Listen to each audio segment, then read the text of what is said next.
Coffee पर Kurukshetra show में मेहमानों द्वारा व्यक्त की गई राय और कमेंट्स उनके निजी विचार हैं। मेहमानों की राय को इंडिया टीवी या शो के होस्ट की राय न मानी जाए। इंडिया टीवी का मकसद किसी भी व्यक्ति या वर्ग की भावना को ठेस पहुंचाना नहीं है।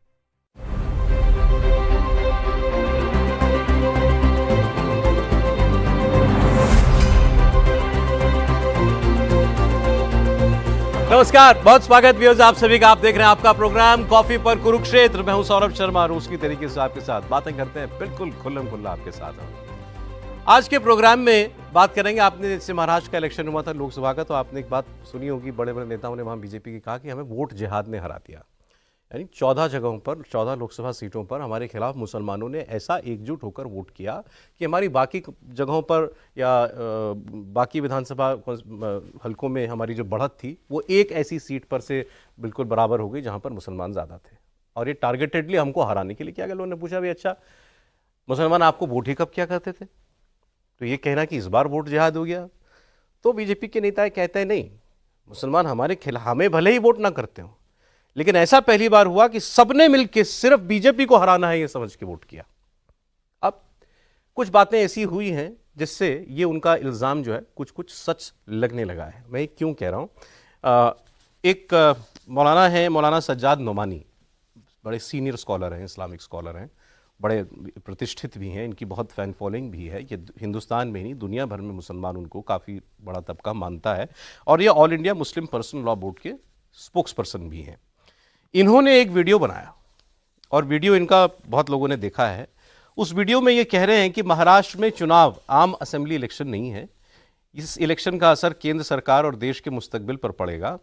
महाविकास अघाड़ी से मैं अपील करता हूं, मतलब कांग्रेस, उद्धव ठाकरे, शरद पवार, उनसे मैं अपील करता हूं, आप टिकट बांटने में इंसाफ कीजिए। वो अपील कर रहे हैं कि मुसलमानों को टिकट दिया जाए, कोई दिक्कत नहीं। उन्होंने कहा, मैंने शरद पवार को 25 सीटों की लिस्ट भेजी है, अब सुनिएगा, जहां पर मुस्लिम कैंडिडेट आसानी से जीत सकता है, महाराष्ट्र में सेक्युलर डेमोक्रेटिक सरकार बनवा सकता है। और वो सेक्युलर सरकार कैसे बनेगी आपको मालूम है? वो गिना रहे हैं, मिसाल के तौर पर भाईखला में 41.5% मुसलमान हैं, अकोला वेस्ट में 41.6% मुसलमान हैं, औरंगाबाद सेंट्रल में 38%, औरंगाबाद ईस्ट में 37%, बांद्रा वेस्ट में 30% और 20 और ऐसी सीटें जिसकी लिस्ट उन्होंने दी है। और उन्होंने कहा कि आप यहां मुसलमानों को उतारिए और मुसलमान फिर ये सीट आपको जीत करके देगा। तो मतलब मौलाना, एक तो मौलाना सीट तय करेंगे, मौलाना बताएंगे कि यहाँ इतनी आबादी है, अगर कहीं 40% मुसलमान रहते हैं तो मतलब वो एक किस्म से ये जिम्मेदारी ले रहे हैं कि आप मुसलमान को टिकट दीजिए और ये पूरा 40% का वोट जो है हम आपको दिलाएंगे, बीजेपी के खिलाफ आपको मिलेगा।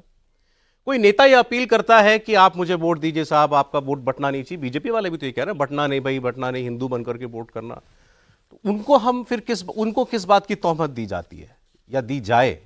अगर आप कोई, और ये तो एक रिलीजियस फिगर, एक मौलाना अगर ये अपील कर रहा है, ये 40% वोट भी मुसलमानों का एक तरफा आपको पड़ेगा, आप मुस्लिम उम्मीदवार बस दे दीजिए। तो अब मौलाना या स्कॉलर्स जो हैं वो चुनाव लड़वाएंगे, और उनकी वो अगर इस किसी इतने कॉन्फिडेंस से कह रहे हैं तो उनको मतलब उनको पता है कि मेरे कहने का असर भी होगा, मुसलमान मेरी बात मानेगा और जहां मैं कहूंगा वहां वोट देगा। क्या ये वाजिब है? ऐसा होना चाहिए क्या? और ऐसे कुछ और मौलानाओं की भी स्टेटमेंट्स मेरे पास हैं जो यही अपील कर रहे हैं, बटना मत। एक है मौलाना राशिद मदनी, नफरत की दुकान को मुसलमान बंद करेगा। आप मतलब मुसलमानों के बिहाफ पर और सारे मुसलमानों के बिहाफ पर आप बोल रहे हैं, एक आदमी बोल रहा है। मतलब एक इंडिविजुअल मुसलमान का अपना कोई फ्रेम ऑफ माइंड नहीं हो सकता, उसकी अपनी कोई पसंद नापसंद नहीं हो सकती।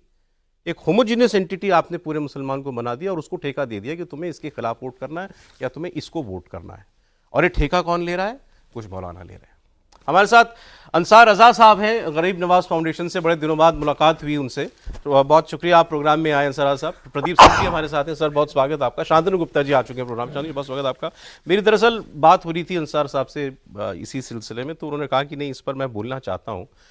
देखिए, सुनकर थोड़ा अजीब लगता है कि ये एक मौलाना जिम्मेदारी ले रहा है तो मुसलमान को टिकट दो, वोट हम दिलाएंगे, यही तो कहना चाह रहे हैं ना सज्जाद नोमानी? तो ठीक है।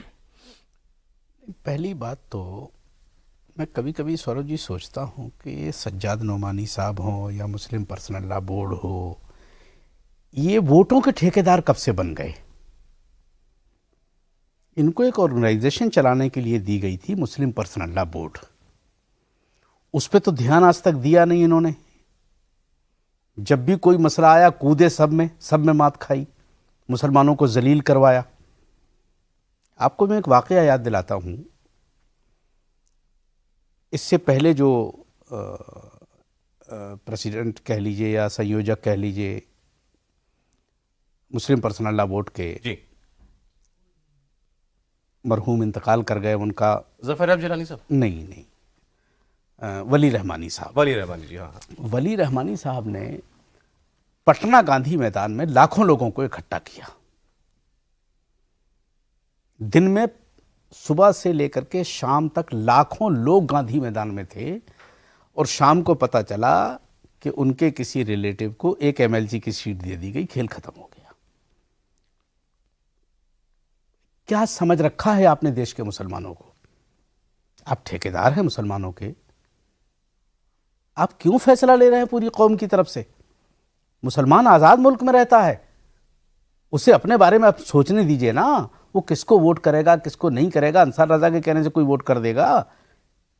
या जो इस तरह की फिर हम में और उस लफ्ज में, जैसे वो ये कह रहे हैं कि साहब आप इतने टिकट दे दीजिए, हाँ, तो फिर बेहतर तरीका ये है, अगर आप नोमानी साहब सुन रहे हो मेरी बात को, तो मैं उनसे खुल के गुजारिश करूंगा आपके चैनल के माध्यम से कि आप पर्सनल लॉ बोर्ड से इस्तीफा दीजिए और मुकम्मल तौर पे किसी सियासी पार्टी को आप ज्वाइन कीजिए। उसके बाद फिर आप ये अपील कीजिए ना। आप क्यों इस तरह की बातें करके आप महाराष्ट्र में ये कर रहे हैं? आपने ये बात तो कह दी कि साहब वहाँ मुसलमान खड़ा हो रहा है तो हम जिता के ले जाएंगे। उत्तर प्रदेश में कितनी सीटें ऐसी हैं, बहुत है, जहां जानबूझ करके कैंडिडेट खड़े किए जाते हैं ताकि मुसलमान हार जाए। उनके बारे में आप अपील क्यों नहीं करते भाई? क्यों बात नहीं करते आप उस सिलसिले में? खाली आप महाराष्ट्र आपको दिखाई दे रहा है, आपको उत्तर प्रदेश दिखाई नहीं दिया, आपको पश्चिम बंगाल दिखाई नहीं दिया, आपको दिल्ली दिखाई नहीं दिया। आपसे किसने कहा है कि आप जाकर के 25 सीटें मांगी? किसके लिए मांग रहे हैं आप 25 सीटें? किसके लिए मांग रहे हैं आप 25 सीटें? कौन कैंडिडेट है वो? वो तो कह रहे हैं मुसलमानों के लिए मांग रहे हैं, बस मुस्लिम कैंडिडेट हो जाए बस। सर, मुस्लिम कैंडिडेट के लिए तो सियासी पार्टियां सोचती है ना कि किसको देना है किसको नहीं देना है। वो भी तो देश चला रही हैं। आप क्यों राय दे रहे हैं अपनी? या फिर आप खुल करके आ जाइए। इस तरह की राय आप पर्सनल लॉ बोर्ड की तरफ से दे रहे हैं, ये तो ठीक नहीं है ना। वो गिना रहे हैं कि इस कॉन्स्टिट्यूंसी में 40% मुसलमान है, यहाँ देखिए 36% मुसलमान है, मुसलमान हरा देगा। किसको? बीजेपी को। क्यों बीजेपी को हराने के लिए मुसलमानों ने ठेका ले रखा है क्या? हर चीज पे यार मुसलमान, हर चीज पे मुसलमान। जहां देखो जहां मुसलमानों को बदनाम हर आदमी कर रहा है। पॉलिटिकल पार्टियां हैं जो सेकुलर अपने आप को कह रही हैं, नाम नेहाज सेकुलर, वो काम वो करती हैं, ठीक है, मुसलमानों के सर पे फोड़ा जाता है। मैं आपको एक मिसाल देता हूं। प्राण प्रतिष्ठा का दावतनामा कांग्रेस पार्टी के पास आया, राम मंदिर का अखिलेश के पास आया। मैं चैलेंज करता हूं आपके चैनल पे अखिलेश को, राहुल गांधी को, किसने आपको मना किया था कि आप मत जाइए? क्यों नहीं गए आप? आपने ठीक है मुसलमानों पे फोड़ दिया। कहा तो ये गया ना कि नहीं भाई मुसलमान वोटर नाराज हो जाएगा इसलिए नहीं गए। यार आप भगवान राम के दर्शन करने के लिए यार मुसलमान नाराज हो जाएगा? क्या बेवकूफी वाली बात है भाई? अखिलेश यादव को जरखरीद गुलाम है मुसलमान या राहुल गांधी का जरखरीद गुलाम है मुसलमान? अरे मंदिर, राम मंदिर आप नहीं गए, मुसलमानों का इसमें क्या कसूर है?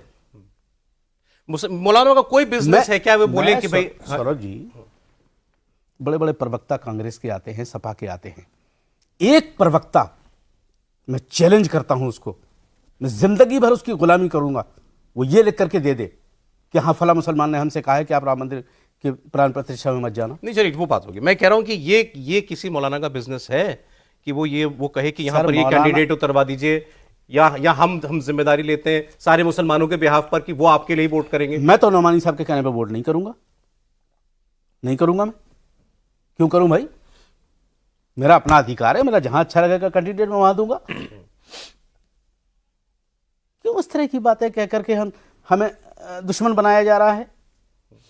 हम, सौरभ जी, ये दो जिम्मेदार लोग बैठे हैं, इनके सामने कह रहा हूं, मैं अपने देश के हिंदुओं से बेपनाह मोहब्बत करता हूं, बेपनाह मोहब्बत करता हूं। मैं नहीं चाहता कि मुल्क में कत्लेआम हो, मैं नहीं चाहता हूं कि नफरत फैले। और ये ऐसे लोग आकर के, ये तो एसी में जाकर के बैठ जाएंगे ना। मरेंगे तो वो लोग जो रोड पे रेड़ी पटली लगा करके बैठे हुए हैं। आप देख रहे हैं क्या हो रहा है, मारा जा रहा रेड़ी पटली वाला। तो अब ये जो बीजेपी वाले कहते थे कि हमारे साथ वोट जिहाद हो गया सर, अब ये वीडियो दिखा करके तो वो कह सकते हैं देख लो हम तो ठीक ही कह रहे थे। नहीं, इस पर हम लोगों ने पहले भी बात की थी। मैं इस बात से सहमत नहीं हूँ वोट जिहाद की बात से। भाई जो लोग कह रहे हैं वोट जिहाद की बात, वो बताएं कि कब मुसलमानों ने बीजेपी को वोट दिया। जनसंघ के समय से आज तक की बात कर रहा हूँ। अटल बिहारी वाजपेयी, जिनको बड़ा मॉडरेट और बड़ा जो है सॉफ्ट नेता माना जाता था, उनको कम्युनल नहीं माना जाता था, जो अपने को सेकुलर कहते हैं उनकी नज़र के हिसाब से, उनको भी वोट नहीं मिलता था। किसी नेता को नहीं मिलता है। जो मुसलमान भारतीय जनता पार्टी का सदस्य बन जाता है मुस्लिम समाज में, वो समाज से बाहर, औपचारिक रूप से कोई घोषणा नहीं करता लेकिन बाहर हो जाता है। तो ये कोई छिपी हुई बात नहीं। अगर जिस नेता ने ये कहा, इसका मतलब वो बड़ी गलतफहमी में जी रहे थे आज तक। दूसरी बात, जो बीजेपी बार बार मुस्लिम तुष्टीकरण का आरोप लगाती है, तो मुस्लिम तुष्टीकरण का ये मतलब नहीं कि आम और गरीब मुसलमान के लिए कुछ कर रही है कांग्रेस पार्टी, या जो सेकुलर पार्टियां अपने को सेकुलर कहती हैं वो उनके भले के लिए कुछ कर रहे हो, ऐसा नहीं। ऐसे ही लोगों के भले के लिए करते हैं। ऐसे मतलब ये मौलाना टाइप, मौलाना मौलवी कि इनको मतलब फुटकर में व्यापार करने की बजाय थोक में करो, इनको ठेका दे दो और बदले में इनको जो है एमएलसी, राज्यसभा या टिकट चाहते हैं टिकट दे दो, कहीं कॉरपोरेशन में चाहते हैं, बोर्ड में चाहते हैं, मेंबर बना दो, कुछ और सुविधा दे दो, और बदले में जो है ये इंश्योर करेंगे कि मुसलमानों का वोट मिलेगा। तो कैसे इंश्योर करेंगे? इसी तरह की बातें करके। ये ठीक कह रहे हैं अंसार रजा साहब कि उनके कहने से मुसलमान वोट नहीं देगा, लेकिन उनके बहकावे में आकर दे सकता है। उनकी तकरीर ऐसी हो सकती है, उनकी बात ऐसी हो सकती है कि उनके कहने से भले ना दे, लेकिन अगर आप किसी को भी डराएंगे कि ऐसा हुआ तो जो है तुम्हारी जान को खतरा है, तुम्हारे मजहब को खतरा है, फासिस्ट ताकते हैं, ये फासिस्ट ताकते हैं, ये जो है इस्लाम के खिलाफ ताकते हैं, इस्लाम खतरे में पड़ जाएगा अगर बीजेपी आएगी। क्या चलाया जाता था 2014 से पहले कि बीजेपी अगर केंद्र में अपने दम पर सत्ता में आ गई तो इस देश में मुसलमान दूसरे दर्जे का नागरिक हो जाएगा। 2 बार आ गई, तीसरी बार बहुमत नहीं मिला, फिर भी सरकार है, गठबंधन की सरकार है। मुसलमान के साथ ऐसा क्या बुरा हुआ जो उससे पहले न हुआ हो, या क्या होना चाहिए था जो नहीं हुआ? सरकार की, केंद्र सरकार की जितनी योजनाएं हैं, मुसलमानों की जो आबादी है उसके अनुपात से ज्यादा उनको लाभ मिला। उसके बाद भी वोट नहीं देते, उसमें कोई अर्ज नहीं है। आप किसको वोट दें, किसको ना दें, ये आपकी मर्जी है।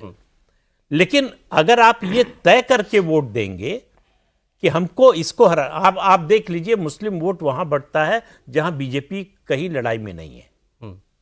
बिहार का आपने पिछला विधानसभा चुनाव देखा हो तो आपने देखा होगा कि जो MIM के जो है 5 विधायक जीते, वो इसीलिए जीते कि वहां बीजेपी लड़ाई में थी ही नहीं। वहां सीधी लड़ाई जो है RJD, MIM या फिर जो है JDU की थी। तो इसलिए जो है मुसलमान बटा, उसका फायदा MIM को मिला। लेकिन उसके अलावा आप देख लीजिए जहां बीजेपी, और ये काम सबसे ज्यादा मुस्लिम लीडरशिप से ज्यादा हिंदू लीडरशिप जो अपने को सेकुलर कहती है वो करती है। वो बताते हैं कि देखो हम तुमको बचाएंगे। किससे बचाएंगे? हिंदुओं से बचाएंगे। मतलब आप सिर्फ बीजेपी को हिंदू मानते हैं कि हम तुमको बीजेपी से हम बचाएंगे, इस्लाम को हम बचाएंगे। तो उनका ठेका ले लिया और बदले में ठेका दूसरे को दिया। वही तो कर जिसको सबलेटिंग कहते हैं कि ये भाई तुमको जो चाहिए हमसे ले लो और बदले में हमको। मैं तो अपने ऊपर लागू करके देख रहा हूं ना। कल को कोई हमारे कोई बड़े पंडित जी जो है या महामंडलेश्वर ये किसी बीजेपी को चिट्ठी लिख करके कहें कि भाई फलां कॉन्स्टिट्यूएंसी में मैं दिलाऊंगा तुमको हिंदू वोट, सारे कैंडिडेट मेरी पसंद का दे दो। यही कर रहे हैं, बिल्कुल यही कर रहे हैं। आप मेरे तरफ से आप किसी को कमिट कर रहे हो बिल्कुल कि मैं वोट दिलवा दूंगा। काम पहले बंद कमरे में होता था, फर्क इतना आया है माइक पे और खुले में होने, माइक पे कैमरे के सामने होने लगा। देखिए एक बात बोलूंगा, एक बात बोलूंगा बस जैसे 1947 के बाद से भारत की इलेक्टोरल पॉलिटिक्स में एक मुस्लिम वोट एक वीटो की तरह बन गया। नरेंद्र मोदी ने उस वीटो को 10 साल तोड़ा। इस बार वो फिर से आया वोट, क्योंकि वोट कहीं ना कहीं बढ़ जाता था। मुस्लिम वोट को वीटो होना चाहिए, जैसे ये मुस्लिम सीट। उस बात से अब तर्रा के अब दोबारा से जो बात हो रही है, वो समाजवादी पार्टी के जो एमएलए थे, महबूब अली, क्या नाम है उनका, मंसूर अली, उन्होंने बोला कि भाई मुसलमान की पॉपुलेशन इतनी बढ़ जाएगी 2027 तक कि हम चुनाव जीत करेंगे। तो ये मुस्लिम असर्शन है कि हमने 800 साल रूल करा है, उस असर्शन को फिर से बार बार कहा जा रहा है। गिनती कराई है सीटों की, मैक्सिमम जहां मुस्लिम वोट बताया वो 41%। हाँ जी। तो उसका मतलब ये है कि वो ये कह रहे हैं कि ये 41% तो एक मुश्त पड़ेगा, वही बात पड़ेगा, ये उनका मतलब है। 59% बढ़ जाएगा, उनको पता डिवाइड होता है, ये मानकर चल रहे हैं। और यहाँ पे ये बटेगा, ये नहीं बटेगा। हाँ। तो ये मतलब उनके लिए ये गिवन है। इसमें कोई वो सिर्फ ये कह रहे हैं कि आप मुसलमानों को टिकट दो, ताकि मुसलमान, अगर आप मुस्लिम टिकट को नहीं दोगे तो हो सकता है वो कहीं और भी वोट कर दे जाकर के, लेकिन अगर कोई और मुस्लिम कैंडिडेट खड़ा होगा उसको दे देगा। उतना सिंपल नहीं है। लेकिन आपने अगर मुस्लिम कैंडिडेट दे दिया तो फिर ये सारा आप शरद पवार से कह रहे हैं उनका गठबंधन दे देगा, चलिए मान लिया, लेकिन अजीत पवार पार्टी नहीं देगी, इसकी क्या गारंटी? कैसे देंगे? तो इसका मतलब है कि आप इशारा कर रहे हैं कि आप इन्हीं को वोट दीजिए सिर्फ, वो मतलब क्योंकि हमारा सौदा इनसे हो गया है। वहां के मुसलमानों को आप ये बताएंगे कि आप फिर इन्हीं को वोट करना है। एक बात सौरभ जी, ये बार बार जो एक बात आती है पब्लिक डोमेन में, हिंदू धर्म खतरे में आ जाएगा, इस्लाम खतरे में आ जाएगा, ये होगा तो इस्लाम खतरे में आ जाएगा, ये होगा तो हिंदू धर्म खतरे में आ जाएगा। यार क्या मजाक वाली बात है। इस्लाम धर्म जिसकी जिम्मेदारी खुद परवरदिगार ने ली हो कि इसकी हिफाजत हम करेंगे,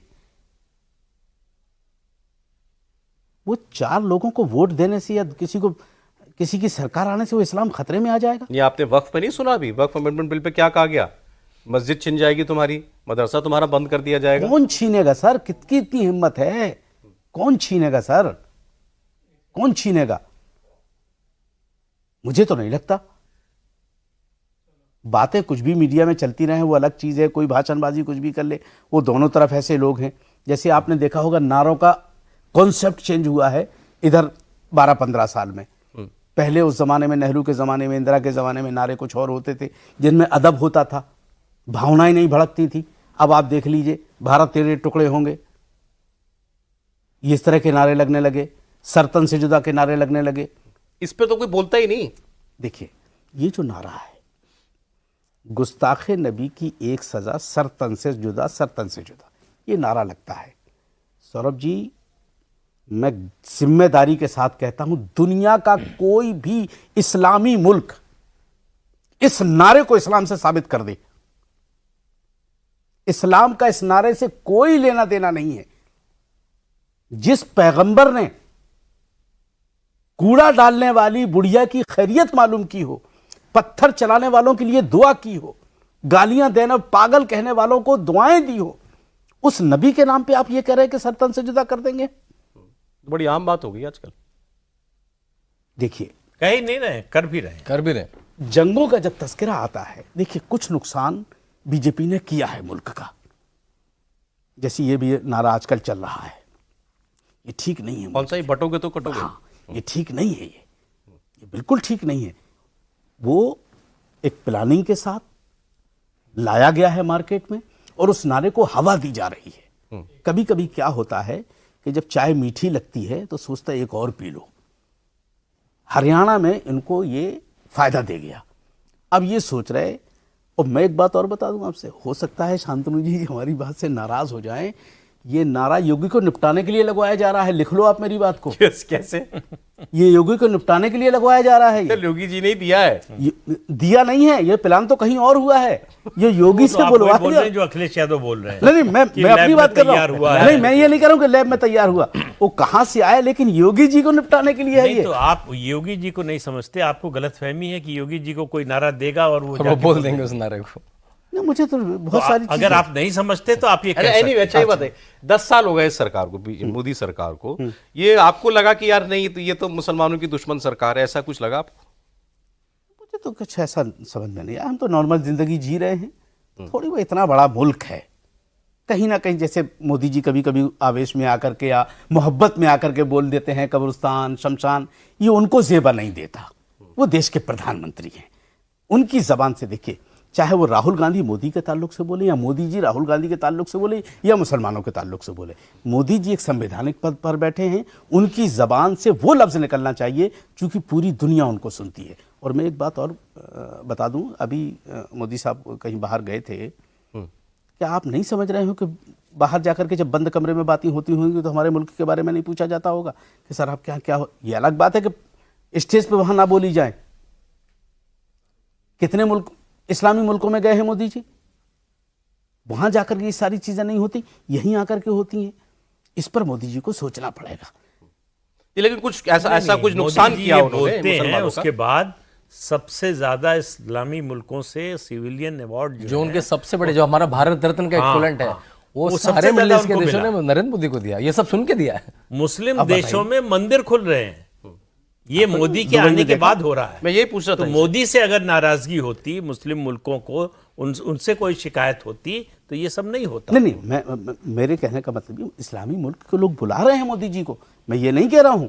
मेरे कहने का मतलब कि बंद कमरे में कहीं ना कहीं बात तो होती होगी। अब बंद कमरे में क्या होता है तो कोई नहीं कह सकता। वो जो सामने हो रहा है वो बताए कि सारे अवार्ड उनको बिल्कुल। एनीवे, ये जो हम लोग बात कर रहे थे कि ये जो आज वोट के ठेकेदार बन गए, तो वो यही कह के तो वोट दिलवाने का वादा कर रहे हैं ना किसी पॉलिटिकल पार्टी को कि भाई मुसलमानों देखो, तुम्हारा ये सरकार बीजेपी तुम्हारी दुश्मन है, इसने तुम्हारा बड़ा नुकसान किया 10 साल में, और आने वाले वक्त में जैसे यही तो पूछना चाहता हूं आपसे, ऐसा कुछ किया क्या? जैसे आप बताइए, कुछ किया ऐसा? सज्जाद नोमानी जी को क्या लगता है? अब साहब उनको क्या लगता है ये तो वही बता सकते हैं, लेकिन मुझे लग रहा है कि कुछ बातों को अगर साइड आप कर दें तो जो पॉलिसियां बनती हैं मुल्क की, उसमें तो सबके लिए बनती हैं। वो चाहे हिंदू हो, मुसलमान हो, सिख हो, ईसाई हो, उसके सबके लिए पॉलिसियां बनती हैं। इसमें शक क्या है? भाई उत्तर प्रदेश में या मध्य प्रदेश में या जहां भी प्रधानमंत्री आवास योजना के तहत मकान बने हैं, वो तो सबको मिले हैं ना। मिले हैं, सबको मिले हैं। राशन जो मिल रहा है वो तो सबको मिल रहा है ना। अच्छा, अपने आप मिला। कल एक वीडियो देखा, महाराष्ट्र का एक वीडियो देखा, उसमें एक यंग लड़का, लेकिन प्रॉपर दाढ़ी टोपी पहने हुए, वो पढ़ता होगा, मुझे लगता है कहीं इस्लामिक स्टडीज की कहीं करता होगा। उससे पूछा जाकर के, एक आदमी ने, यूट्यूबर कोई था, कि भाई क्या लग रहा है आपको, किसकी सरकार बनेगी? ताकि लग रहा है इस बार मायावती की हवा लग रही है, महाराष्ट्र महायुति की। बोले क्यों? बोले इनकी पॉलिसी वगैरह है, ठीक है, अच्छी है। जैसे बोले भी वो लड़कियों को पैसा दे रहे हैं, और बहुत सी हैं, उनको वो घर वाली है स्कीम, और दूसरी हैं। तो बोले लेकिन इनको वोट तो मिलता नहीं है मुसलमानों का, आप लोगों को फायदा हुआ है? बोले मुझे खुद हुआ है, मुझे मिला 2 लाख रुपए, 2.5 लाख रुपए, जो भी घर बनाने का मुझको मिला। फिर 2-3 स्कीम और भी नहीं कि मुझे इनका बेनिफिट मिलता है, पता दीजिए सर। आप वोट किसको करोगे? मैं तो महाविकास आघाड़ी को वोट करूंगा। ये है, वो कह रहा है कि मुझे सारे लाभ मिल रहे हैं, मेरा जीवन सुधरा है। जब तक वोट वो दूसरी ओर सौरभ जी, जब तक हम इस नैरेटिव से नहीं गुजरेंगे कि अजहरुद्दीन ने सेंचुरी मार दी लेकिन अच्छा हुआ इंडिया हार गया, जब तक इस भावना से हम बाहर नहीं निकलेंगे। भैया आपने जो बात कही है, मैं थोड़ी देर तक सोचता रहा मैं इसको। जब तक आप इस भावना से नहीं निकलेंगे, ये भावना रही है, भावना बिल्कुल है, बिल्कुल। ये तो अजहरुद्दीन ने सेंचुरी मार दी, अच्छा हुआ, इस बात की भारत हार गया लेकिन पाकिस्तान से।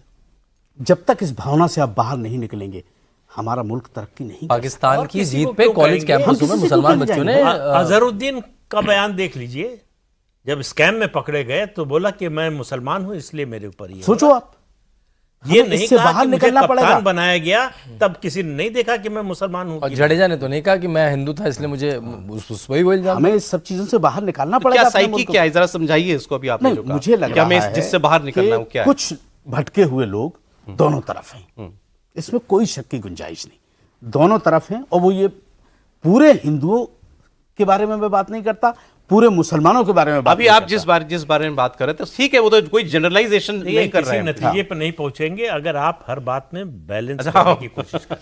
आप थोड़ा आप बात करो खुल के। वो पुलिस का तरीका है कि 4 इधर से पकड़े, 4 इधर से पकड़ लो, 90% जो है वो बराबरी का हिसाब हो जाए। 90% वोट भाजपा के खिलाफ पड़ता है, तो उसमें दोनों तरफ कहां ले आए आप, है ना? 90% पड़ रहा है ना उसको, नहीं दूसरी पार्टी ये जो भाजपा को हराने के लिए वोट पड़ रहा है। या 30% जहां मुस्लिम आबादी है वहां मुस्लिम उम्मीदवार जीत रहा है तो उसको कितनी बड़ी संख्या में हिंदू वोट मिल रहा है? सर आप एक बात बताइए, तभी तो जीत रहा है वो। आप बहुत सीनियर जर्नलिस्ट हैं। लखनऊ में राजनाथ सिंह साहब आज भी चुनाव जीतते हैं, अटल बिहारी वाजपेयी साहब वहीं से चुनाव जीतते थे। क्या वोट नहीं पड़ता था उनको मुसलमानों का? कितने परसेंट? जो भी पड़ता था, मुसलमान लेकिन कितने वोट परसेंट पड़ता है पहले तो ये बताइए। वो जो भी पड़ता था, लेकिन वोट नहीं, तो पड़ता जो था भी का उनको ना। सवाल नहीं है 2% कितने 5% बढ़ जाए तो बहुत क्या पड़ता है ना। लखनऊ में 2% इससे क्या मुसलमान मतदाता इस इतनी बड़ी संख्या में है कि बीजेपी के कैंडिडेट को हरा दे, जिस दिन हो जाएगा हार जाएगा, चाहे अटल जी खड़े हो चाहे राजनाथ सिंह खड़े हो। नहीं सर, अटल बिहारी वाजपेयी जी इन्होंने का- जो आपसे सवाल पूछा वो कि जिस कॉन्स्टिट्यूंसी में मुस्लिम उम्मीदवार जीत रहा है, क्या वो सिर्फ मुसलमानों के वोट से जीत सकता है? नहीं, उसको हिंदू वोट पड़ता है? बिल्कुल इसीलिए पड़ता तो- है। इसीलिए तो योगी जी कह रहे हैं कि बटोगे तो कटोगे, जो सर को अच्छा नहीं लग रहा। नहीं, वो नारा ठीक नहीं क्या है। क्या बुरा, बढ़ जाओ, मतलब आप कह रहे हैं बढ़ जाओ। यार आप खाली चुनाव सीट जीतने के लिए आप इस तरह से देश के लिए भ्रम कह रहे फैला हैं, रहे हम हो। लोग तो बचपन से निबंध पढ़ते आ रहे हैं कि कास्ट खत्म होनी चाहिए भारत में, कि हम बटते क्यों हैं हम लोग इस देश में। तो बचपन से ऐसे निबंध पे निबंध लिखते आ रहे हैं। होता क्या है शांतनु जी, आप बहुत किताबें लिखी हैं आपने, सब कुछ आपने, कुछ चीजें ऐसी होती हैं कि जब हमें अपने मुल्क को बचाना होता है तो कुछ चीजों की कुर्बानियां देनी पड़ती हैं। चुनाव ही सब कुछ नहीं है, प्रधानमंत्री पद ही सब कुछ नहीं है। कहा भी नहीं जा रहा सर है। चुनाव ही के लिए किया जा रहा है। नहीं, नहीं, एक मिनट रुकिए। 12,000 घुड़सवार लेकर आया था बाबर। कितनी आबादी थी? करोड़ों में। हिंदू थे सब। पहली बात तो अगर बटे नहीं होते तो 12,000 की हिम्मत थी। मुझे सबसे ज्यादा तकलीफ इस वक्त होती है जब आदमी भारत के वफादार मुसलमानों को मुगलों से जोड़ते हैं। हमें बहुत तकलीफ होती है। हमें मिसाल दी जाती है बाबर की, हमारा क्या लेना देना है बाबर भाई से? हमारा क्या लेना देना है ये अकबर बताइए, से? अगर बाबर से लेना देना नहीं है तो 500 सर 550 जमाना गुजर चुका सर। नहीं गुजर ये चुका। सुनिए सर, इतना जमाना अभी गुजर अभी सुनिए हुआ ना, है। सुनिए मौलाना साहब, आप या तो आप देखो, हमारे तो शो का मोटो है बातें करते हैं खुल के। हाँ, बात ही कर आप रहे हैं। खुल नहीं रहे हो, पहली बात तो हाँ, आप बैलेंस करने की बात कर रहे हो। इसी बात पर अभी आपने कहा कि क्यों हमको बाबर के साथ जोड़ा जा रहा है। बिल्कुल। नहीं जोड़ना चाहता कोई।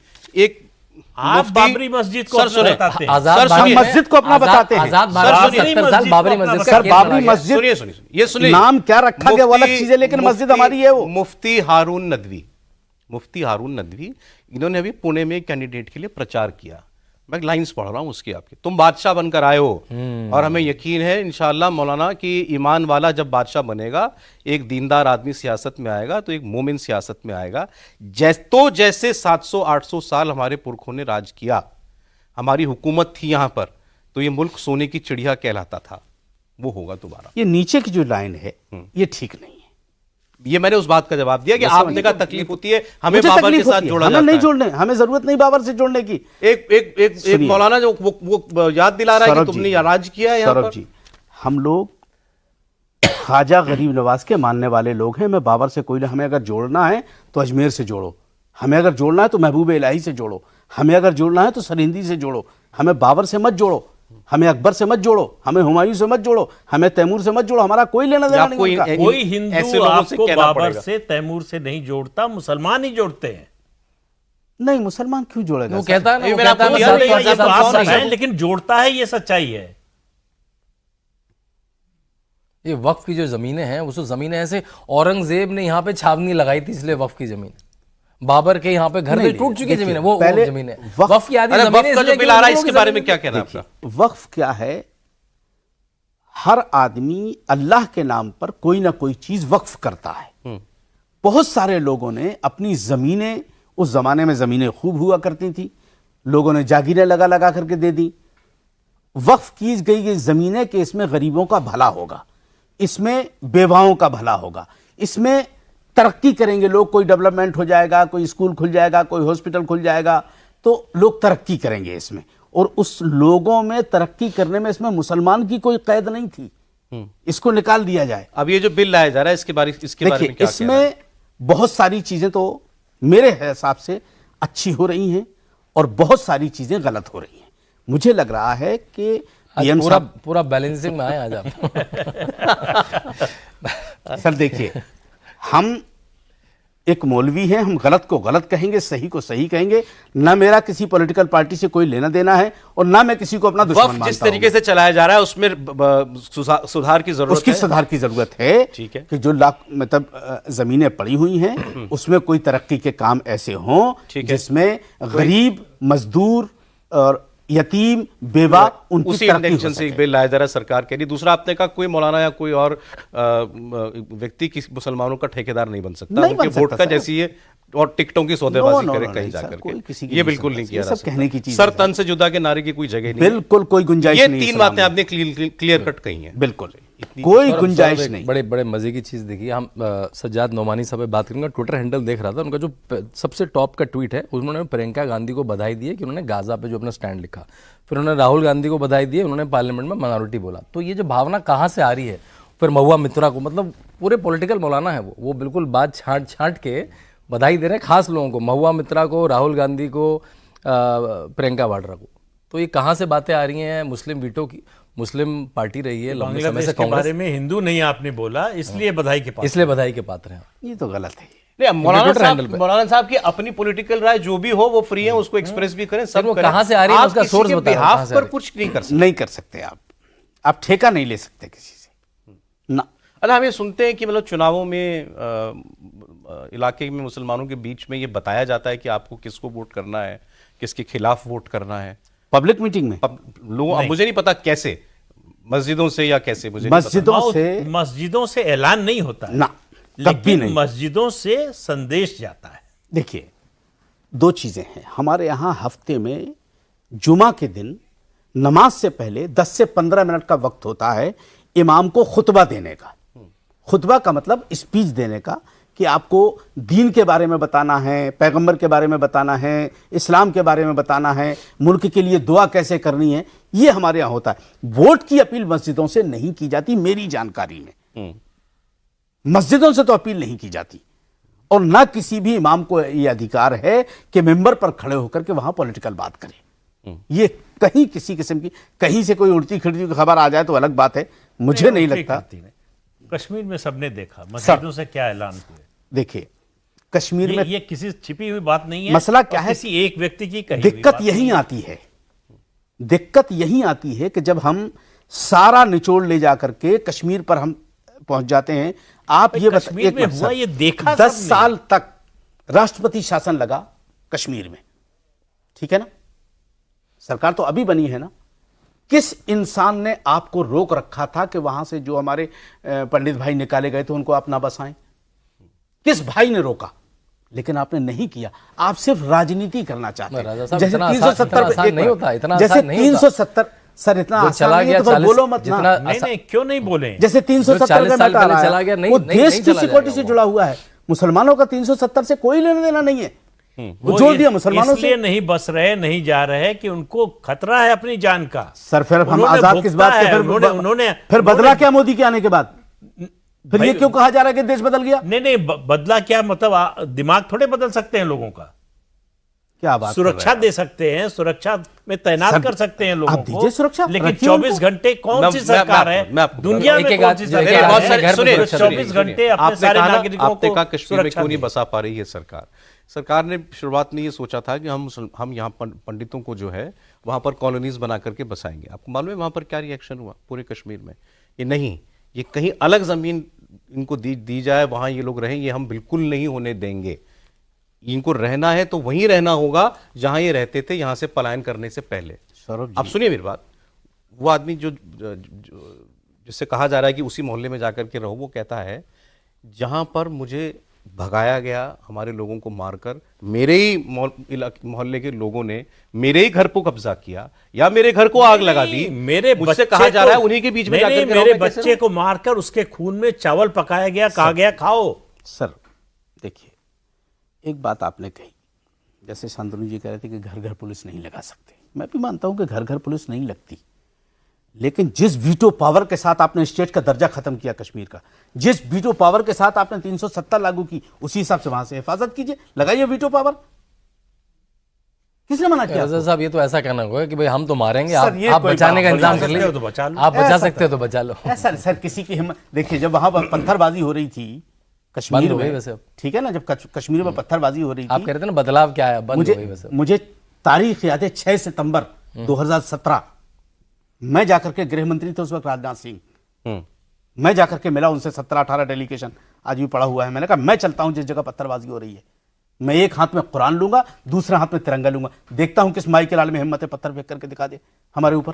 चलिए वो नौबत नहीं है, उससे पहले बंद हो एक गई। बात कह रहा हूं, बंद हो गई ना, तो जब गवर्नमेंट चाहेगी तो सब कुछ हो जाएगा। अरे हमने इनको आज नाम दिया था कि ये गुप्त प्रचारक हैं, जो ये तो गुप्त कहाँ रहे, अब तो ये पूरी आप देखे उन्होंने बोलते बोला हमारी पूरी रिसर्च है, मतलब एक एक सीट पे रिसर्च है, मतलब हमारी सिफोलिस्ट पूरी बिठा रखे रिसर्च है, उसमें ये बनाया है मौलाना कि साहब ने सिफोलिस्ट बिठा रखे हैं वहाँ पे, यहाँ कहाँ पे इतनी पूरा परसेंट सेंसस चल आबादी, रहा है। यहाँ आप कैंडिडेट जीतेंगे उतारेंगे। आप कह रहे हैं कि ना तो इनके कहने से कोई वोट करने वाला कोई नहीं था। करेगा सर। हाँ, और ना इनको प्रचार में उतरना चाहिए। नहीं नहीं, उतरना क्या चाहिए, इनको पूछ कौन रहा है सर?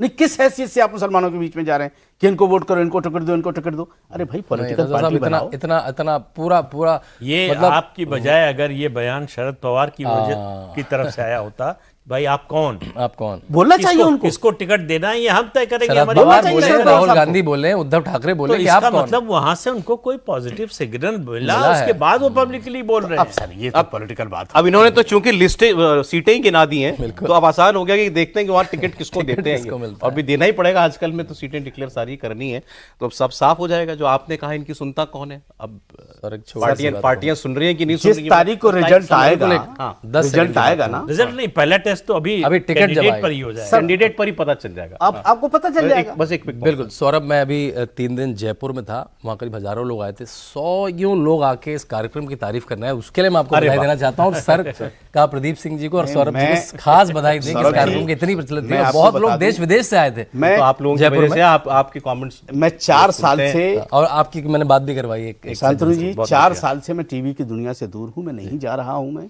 क्योंकि कभी कभी क्या होता है कि बोला कुछ जाता है और पब्लिक में मैसेज कुछ जाता है। मैं आपको एक मिसाल देता हूं, फिर आप अपना वाइंड अप कीजिए। एक चैनल है हिंदुस्तान का बहुत बड़ा, उस पर हमसे पूछा गया कि गाय के ताल्लुक से आपका क्या नजरिया है जी, तो मैंने कहा कि हमारे पैगंबर ने कहा है कि गाय के दूध में शिफा है, ये मेरे पैगंबर ने कहा है। हाँ। ये बात मैंने बोली, पब्लिक डोमेन में क्या फैलाया गया है, मौलाना अंसार रजा ने कहा है गाय के मुंह में शिफा है। 5,500 फोन कॉल, शांतनु जी, 5,500 फोन कॉल जो दिल्ली सीपी पटनायक साहब को मैंने दिया। बात बता दूं, गौमूत्र पे भी एंटी कैंसर एजेंट होने के 2 पेटेंट फाइल हैं। बाबा रामदेव का बड़ा उस टॉपिक पे आप बात कीजिए, उस टॉपिक पे मैं कोई बात नहीं करूंगा। मैं किसी की भावनाओं को ठेस नहीं पहुंचाना चाहता हूं। अगर आपकी आस्था आज आपने बहुत भावनाएं बचाई हैं। बहुत शुक्रिया अंसार रजा साहब प्रोग्राम में आए। प्रदीप जी बहुत शुक्रिया, शांतनु बहुत शुक्रिया आपका।